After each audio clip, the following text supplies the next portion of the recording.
Oh my God, guys, I just had a thought and it was a good one. I really think there's one thing about this case that we can all agree on. It's a clusterfuck, okay? The way they did this was to purposely confuse us, obviously, so they could evade being caught, right? So at first, for a while, I literally thought that the person at the dumpster was Brent Kopeka at first, right? But the more that I'm thinking about it, and after I posted the review of the footage where it shows, and that's in my videos from I think last week, guys, you guys can go back. I also have a playlist called My Idaho Forethoughts, and I've been putting all of the videos that I've created about this topic in there. But you know how the guy gets picked up at 5 a.m. by the trash can and it sounds just like Jack Decor? Think about it. They wanted this to be as tricky and fucking confusing as possible. What if it was Jack, but what if Jack was a decoy? Like I said, I believe whoever did this, if it wasn't the kids, they obviously knew they weren't taking the fall. I kind of am starting to think that whoever did this first observation was to frame one of the other boys, either Jack S or Jack D, or whoever was related to the girls, right? The thing is, you have to think about like the fact that they said they were being stalked. That's what freaks me out about this case because, like I said, if Koberger was a stalker, don't you think if he was driving around stalking these people, he would have been taking pictures of them or doing weird shit to them? Like, it makes zero sense. Like, it really makes no sense. So, what if they did do that? But what if that was a decoy so that way they could try to pin it on Jack if it was him? You know what I mean? Because like I said, this attack was highly calculated. They knew Kaylee was coming back this specific weekend, and that's the weekend that they act. There was multiple shot in the middle of the night, so who got shot? Like, it makes no sense. And at this point, with the amount of corruption and just the shit that we've been fed from the documents to everything else that's being hidden, I wouldn't be surprised if the coroner was paid off to literally lie about their wounds or something. I really wouldn't. Because I can't confirm, but one of the girls should have had A, strangulation marks, and B, I believe whoever strangled her may have broken her. There's a bone in your throat and it's called the hyoid bone. If you break that bone, it's 1,000% strangulation because that's the only way that that bone can be broken. Actually, when I was way younger, there was a case where this girl, I believe her name was Lana. I can't remember her last name. I'm so sorry. She was unalived by her husband, okay? But he did such a good job covering everything up until they found out that her hyoid bone had been broken. So he literally had strangled her to death. Somewhere in the hours between 2 and 3, you hear a female outside.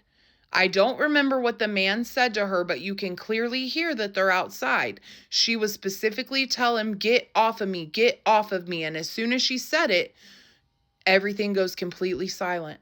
Like, I mean, scary silent, right? And then it's just like, so someone was definitely being strangled. And then we obviously heard another female speaking around, if the time was correct, 3:46 a.m. If it was off by an hour, it was either 2:46 or 4:46. But I would say either 2:46 to 3:46 a.m. is when the whoever girls, which I'm going to go through and study their voices. So that way when I listen to the end of the tapes around 3:40 a.m., I'll be able to actually identify whose voice was whose. But she was saying Kaylee, so obviously I believe it was Kaylee who was in the backyard.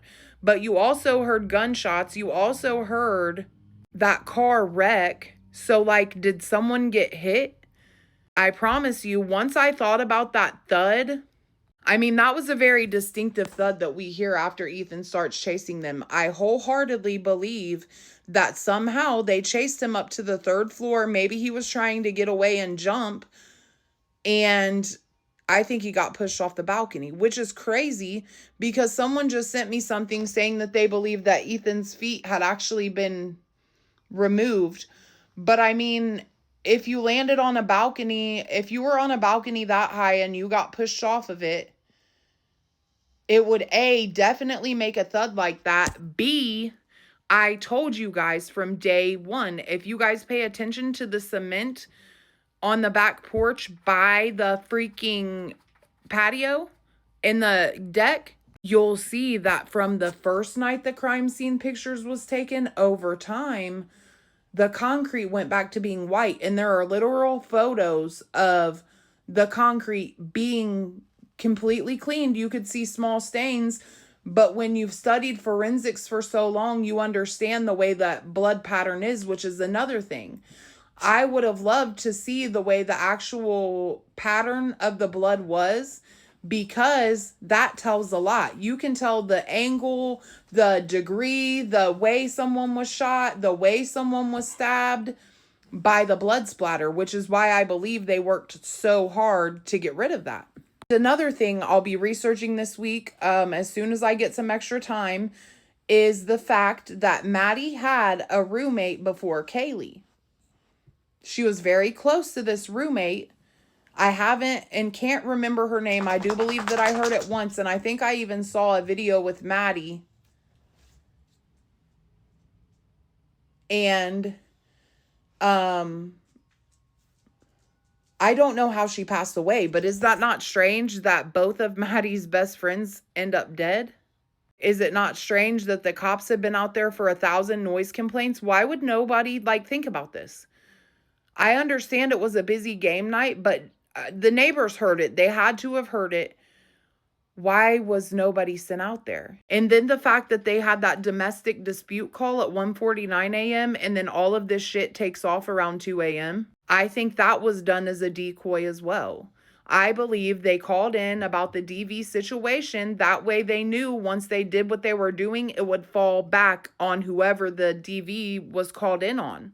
That's why I always tell you guys, oh, what a tangled web we weave when first we practice to deceive. Think about it.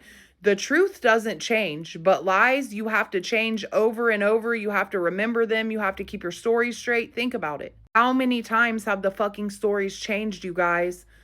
I promise you, the day that this case dropped, I remember it. I remember them posting that particular thing of them chanting in the woods. That's why I ever went back to the footage in the middle of the night, because I was trying to create a timeline. So I believe everything in this case was done very calculated.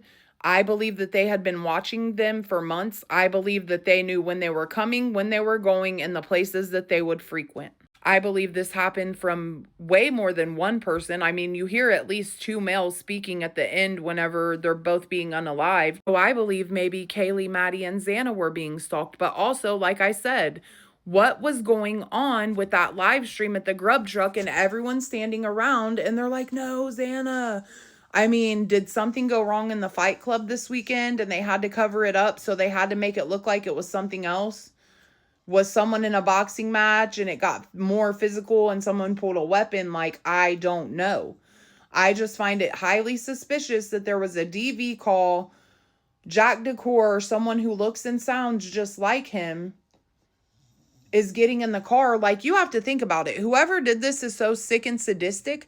I wouldn't even be surprised if they had a freaking voice recording of JD saying shit and then play it as they're getting in the car. I don't know. But what I'm saying is, whoever did this was a tactical attack, and it was very much a crime of passion, but I don't know who did it. And the thing is, whoever did do it had to have been smarter than some college kids. I'm sorry. There's no way that one kid, just like there's no way Brian Koberger went in there in 13 minutes, did all the damage that he did, and had time to do a cleanup. Who was in the house saying Brian's here? Who was that woman's voice on the thing? Because she was talking about the reporter. I know in my heart, she wasn't talking about Brian Koberger. She was talking about the reporter. And the fact that Molly was there and then Dylan has a contact created and then texts 3 minutes later, was Molly the contact? Did Dylan even have her phone? Or was it the unalivers Snapchatting the bodies so they could have a record and relive this shit forever like they are right now? Because trust me, they're watching our TikToks. Comment in here, guys. I love you guys. I'll have another video up for you later. It's going to be a good one.